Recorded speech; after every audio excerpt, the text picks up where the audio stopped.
টি-20 বিশ্বকাপের ফাইনাল হবে ফাইনালের মতো, এমনটা আশা করা হয়েছিল যে ভারত ফাইনাল খেলবে, সাথে হয়তো বা সাউথ আফ্রিকা অথবা ইংল্যান্ড অথবা আরও একটা বড় কোনো দেশ। কিন্তু নিউজিল্যান্ডের কথা হয়তো বা তেমন কেউ আশা করেননি, বিশেষ করে যারা ভারতকে পছন্দ করেন না, ভারত আবারও চ্যাম্পিয়ন হোক সেটা চান না, তারা তো একেবারেই চাননি নিউজিল্যান্ড আসুক। কারণ নিউজিল্যান্ড ভালো খেলতে পারেনি, তাদের সবাই ধারাবাহিক হতে পারেননি এখন পর্যন্ত। তারা ফাইনালে খেললে ভারত নিঃসন্দেহে চ্যাম্পিয়ন হয়ে যাবে, এই জন্য অনেকে চাননি। অনেকে চেয়েছেন সাউথ আফ্রিকা ফাইনাল খেলুক এবং তারাই পারে, কারণ তারা তো আহমেদাবাদে অনেক বড় ব্যবধানে ভারতকে হারিয়ে দিয়েছিল। কিন্তু ভাগ্য এবং দারুণ পারফরমেন্সে সাউথ আফ্রিকাকে হারিয়ে দিয়ে ফাইনালে নিউজিল্যান্ড টানা ফাইনাল হেরে যাচ্ছে। চ্যাম্পিয়ন্স ট্রফিতে ফাইনালে হেরেছে ভারতের এগেনস্টেই, 2021 সালে টি-20 বিশ্বকাপের ফাইনাল হেরেছে, 2019 সালে ওয়ানডে বিশ্বকাপের ফাইনাল হেরেছে, 15 সালের ওয়ানডে বিশ্বকাপের ফাইনাল হেরেছে।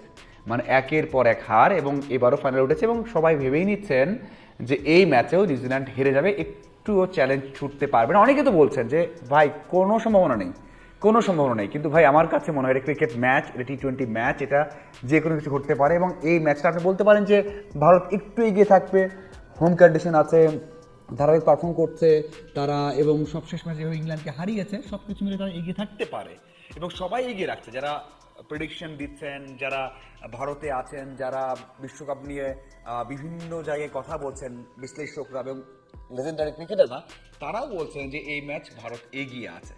কিন্তু ফাইনাল ম্যাচ এখানে আসলে কাউকে একেবারে ফেভারিট এটা বলা একেবারে কঠিন। যদিও ভারত কিছু জায়গায় এগিয়ে থাকছে, সেই জায়গাগুলোর মধ্যে একটা হচ্ছে তাদের ব্যাটিং লাইন আপ দারুণ করছে এখন, বোলিং লাইন আপে কনসার্ন রয়েছে। একজন র্যাঙ্কিংয়ে 1 নম্বর বরুণ চক্রবর্তী ভালো করতে পারছেন না, টপ র্যাঙ্কিংয়ে রয়েছেন ব্যাটিংয়ে অভিষেক শর্মা ভালো করতে পারছেন না। এছাড়া তাদের একেবারে কম্প্যাক্ট দল কিন্তু রয়েছে, এই দিক থেকে অবশ্যই তার পারফরমেন্সে এগিয়ে থাকছে। এখন বিষয়টা হচ্ছে একটা ভয় তাদের আছে, সেটা হচ্ছে খেলাটা হচ্ছে আহমেদাবাদে। তারা এখানে 10 ম্যাচের মধ্যে 7টাই জিতেছে, কিন্তু সবশেষ ম্যাচ হেরেছে। এবং ওই যে একটা কথা আছে না, যেখানে ভয় হয় সেখানে বারবারই মনে হয় ফাঁদে পা দেয় মানুষ, বা সেখানেই চিন্তাটা হয়, সেটা হতে পারে। 23 সালের ওয়ানডে বিশ্বকাপের ফাইনালে এখানেই কিন্তু হেরেছে অস্ট্রেলিয়ার কাছে ইন্ডিয়া, যে দলটা প্রত্যেকটা ম্যাচ জিতেছিল। মানে প্রথম 9টা ম্যাচ, সেমিফাইনাল সব ম্যাচ জিতে এসেছিল এবং কোনো দলকে একটুও চ্যালেঞ্জ ছুটতে দেয়নি, একেবারে সহজে জিতেছিল। সেই দল ফাইনালে গিয়ে হেরে গেছে এবং বড় ব্যবধানে হেরেছে। এই মাঠটাকে পয়া মাঠ বলা হতো, কিন্তু ওই হারের পর থেকে এই মাঠ নিয়ে কনসার্ন আছে। এখন এই ম্যাচ যদি হেরে যায় ভারত, তাহলে কিন্তু এই মাঠটা নিয়ে অনেক বড় একটা প্রশ্ন আসবে।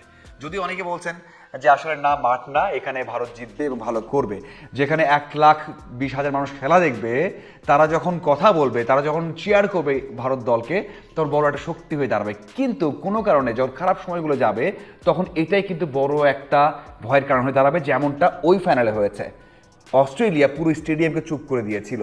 যদি এমনটা হয়, তখন ওই যখন চুপ হয়ে যায় না, তখন কিন্তু আবার তাদের সমর্থকরা যখন চুপ হয়ে যায়, তখন কিন্তু সেই প্লেয়াররাই সাহস পায় না, এমনটা হতে পারে। তো ওই ভয়টা আছে, একটা ভালো লড়াইয়ের আভাস পাওয়া যাচ্ছে। হ্যাঁ, নিউজিল্যান্ড একটু পিছিয়ে থাকতে পারে, কিন্তু আমার কাছে মনে হয় এটা একটা 50-50 গেম হবে, একেবারে 50-50 গেম হবে।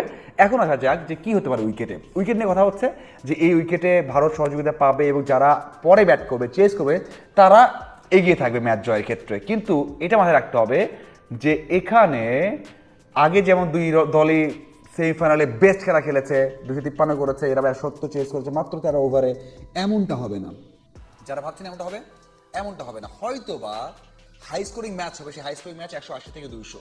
ফাইনাল ম্যাচ, এটা প্রেশার থাকবে অনেক বেশি প্রেশার থাকবে, এবং এই 180 রান করলেও সে চেস করা কঠিন হয়ে যেতে পারে, কঠিন হবে। 190-200 করলে এটা চেস করা অনেকটাই কঠিন হয়ে যাবে, এবং আমার মনে হয় 180 থেকে 200 এর মধ্যে খেলাটা হবে। এবং সেখানে যারা আগে ব্যাট করবে, আমি বলি যে আগে ব্যাট করবে, এবং তারা কিন্তু একটা অ্যাডভান্টেজ পেয়ে যেতে পারে। এবং টস জিতে নিঃসন্দেহে যে দল টস জিতে আগে ফিল্ডিং নেবে, কিন্তু আমার মনে হয় আগে ব্যাট করে 180 রান করলে সেই দল ম্যাচটা জিততে পারে। এখন হচ্ছে 11টা কেমন হতে পারে, ভারত 11 ঠিক থাকবে, তাদের বরুণ চক্রবর্তী এবং অভিষেক শর্মা ভালো করতে পারছে না, দুই টপ র্যাঙ্কার টি-20-তে।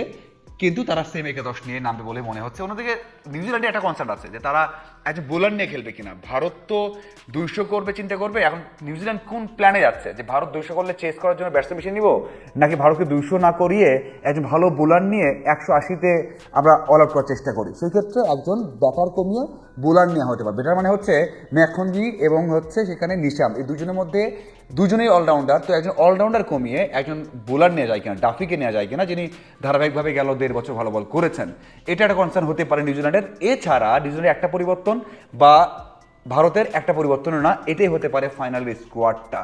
সাথে দর্শক থাকছে, কন্ডিশন থাকছে, এবং সাথে হচ্ছে নিউজিল্যান্ড ভারতের সবশেষ চ্যাম্পিয়ন্স ট্রফি যে ইকুয়েশনটা বা ভালো করছে সেটাও থাকছে। এখন আমার মনে হয় নিউজিল্যান্ড প্রেশারে থাকবে যে তারা টানা ফাইনাল হারছে, ভারত প্রেশারে থাকবে যে তারা আহমেদাবাদে এর আগে ফাইনাল হেরেছে। এবং দেখার অপেক্ষা এই প্রেশারগুলো কারা বেশি নেগোশিয়েট করতে পারে, তাহলেই তারা ম্যাচটা জিতবে। আর সবচেয়ে বড় বিষয় হচ্ছে ভাগ্য। ফাইনাল ম্যাচ, ট্রফি জিততে হলে ভাগ্যটাও পাশে থাকতে হয়। আপনার কি মনে হয় ফাইনালটা কেমন হবে, এবং এই যে টেকনিক, ট্যাকটিক্স এবং একাদশ কেমন হতে পারে সেটাও জানাবেন। ধন্যবাদ সবাইকে।